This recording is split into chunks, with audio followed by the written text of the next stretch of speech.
First countdown of 2023. Let's get to it.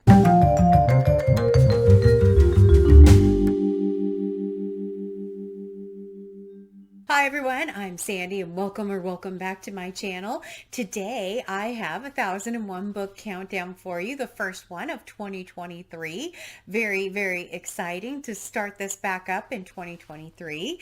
So for today, there's one thing first before I go into the details about the countdown. My last countdown video also had my giveaway for some of the books, and one book has remained unclaimed, and that book is Cat's Eye by Margaret Atwood. So if you wanted this book and haven't watched the video from the last countdown, please go and check it because the winner is still outstanding. If I don't hear from this person in the next week, I will just redraw and go from there. So Cat's Eye by Margaret Atwood. If you haven't watched that video and you entered for this book, please go and check it out. Okay, that's enough of the public service announcement about that particular book. So if you're not familiar with the 1001 book countdown, it is a passion project of mine that I started a number of years ago, where I'm reading all of the books off of the 1001 books you must read before you die list, and I combined all versions of that book together, and it actually has 1,315 or 16 books on it depending on where you check, and I have read over 360 or so books from that massive list. But I decided to start my project on YouTube with 1001, and I'm just slowly making my way through that massive list and project. I will leave a card up here for you so you can go and check out the original video where I talk about all of the details, but that is the high level synopsis of what I'm actually doing. So please consider giving me a subscribe and sticking around and seeing how far I get or how long it takes me to complete my massive project. All right, but for today, what we will go ahead and do is put up the numbers, which are, I have forgotten already, 895, which is of course my main number. And every year at the beginning of the year, I go through and pre-select 52 books that I like to try and focus on in 2023. And so I always have that number up as well. And that number will be 52 because we are just now starting the beginning of the year. Yeah, so restarting that 52 number, and that's the goal of 52 specific books that I want to try and get to. And this week is weird. So I will go ahead and get to the book. So the first book I actually read for Flannery January, and it is the group read, which is Wise Blood. So Wise Blood was originally published in, I wrote it on the back, 1952, and is the debut novel of Flannery O'Connor. And this particular book is probably not the right place for me to have started with Flannery O'Connor.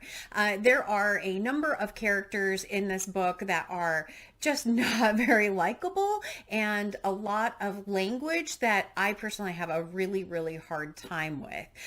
The main character's name is Hazel Motes. Hazel Motes comes home to find an abandoned property, basically, and kind of ends up traveling and comes across a number of different characters. The main ones are Enoch Emery and the blind preacher and his daughter. And he just does a wide number of things that are just not good things. He's such a hard character to relate to. I'm not going to say he's poorly written, because I don't feel that that's the case. He's just not, someone that I would want to know. I love books that have characters that are just bad. But this one was really hard for me to dig into. I started this one actually, I believe, almost on the 1st, and I didn't finish it until like the 10th. It took me a long time to get through it because I just wasn't wanting to dig into the mind of Hazel Motes. He was a character that I was like, I want to go away from you. This is also a book I can't talk about in a lot of detail without spoiling a huge amount of the book. And so, yeah, just know if you read this that there is a lot of racist language in it. I mean, it was written in the 50s, but yeah, for me, it was really tough to get past that language. And so it ended up just being kind of a middle of the road book. I do think this is a book that I need to reread once I read more Flannery O'Connor, because I think there's a lot of value in this particular book. But yeah, it was just it was okay. It wasn't great. But I'm glad it's done. But with this book, we do get to go from 895 to 894, but I didn't put it on the 52 list. I mean, because I didn't own it. I got this from the library. So that number is going to stay at 52. Yeah, silly, silly me. So that was Wise Blood. I do have another book for you, which is actually a book I read for Jen the Librarian, her channel. I'll leave it linked down below, as well as all the hosts for Flannery January. I forgot to mention that before. And in January, Jen, was hosting E.M. Forster's book, Where Angels Fear to Tread. So this is a very slim book. It's about 115 pages or so, but the font is very packed in this. So it's a little bit deceiving. I thought, oh, it's going to be super fast read because it's so small. And it did take me just one day to read it, but it took me longer in that day than I really anticipated it would. This book was written in 1902 and is also E.M. Forster's debut novel. E.M. Forster has, I believe, 4 books on the 1001 books list, and this is my second read of E.M. Forster book. I have read Passage to India. In fact, Passage to India was one of the very first books on my countdown. Way back when, a year and a half ago, year plus ago. So this particular book is another book that you can't really talk about without spoiling too much. There is a group of family, that one of them travels to Italy and ends up staying there, and then the other family ends up having to go to Italy to resolve some things, and lots of twists and turns, lots of interesting characters, lots of things kind of happening there, but I can't talk about it too much because it's so easy to spoil this particular book. I think with this book, much like A Passage to India, this book took a minute to get into. It being a very short book, like kind of that first whole chapter, you're really just learning about some of the characters, and it's not until one of the main characters, Lilia, goes to Italy that it really starts to pick up, and then it just continues from there. It's like, okay, where are you taking this book? And and E.M. Forster took the book in a very surprising way. I think the ending is what made the book more for me and put it higher than Wise Blood as far as a rating would go. But it's not so far. It wouldn't be necessarily, again, the book I would start with E.M. Forster. I'm really excited because Jen is hosting a book kind of every month. And so I will be reading A Room with a View. And is that the name of the book? I don't know. Maybe it is. There's 2 more books that I haven't read by E.M. Forster, and I plan on reading those with the read-along that is being hosted by Jen the Librarian. So, yeah, I mean, I think the language in this was really good. There was no, difficult language like there was in Wise Blood. It took a minute to figure out what in the heck was going on, and then the twists in it were shocking. Very, very shocking. So I would recommend a read of this one, but give it some time. Like if you start this one, no, the first chapter is just going to be a little bit slow, and you got to dig into those characters a little bit. So yeah, Where Angels Fear to Tread. Did finish that one in the last 2 weeks. This is a 2-week update, by the way. And so with this book, we get to go from 894 to 893, but I didn't put it on the 2023 list.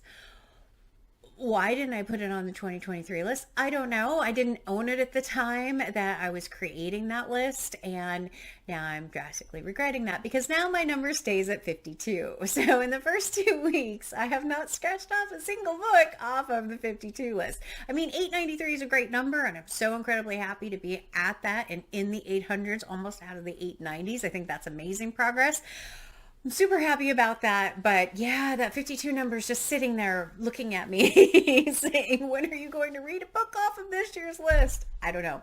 Well, I do know. That's not true. I do know. Because what am I working on right now? That's the next part of this video. The first book I'm working on, Middlemarch by George Eliot. There is a bookmark in here, but I'm actually farther than that. I'm actually reading this on my e-reader because look at how tiny this font is in this book, and it's just packed. The good news is that this beautiful edition will not have its spine broken, so it will look beautiful on the shelf for me. But I am really enjoying this one, but I am taking it kind of slow. I'm not even halfway through, but I'm halfway through January, and my goal is to finish this by January. So I need to buckle down and really start reading this.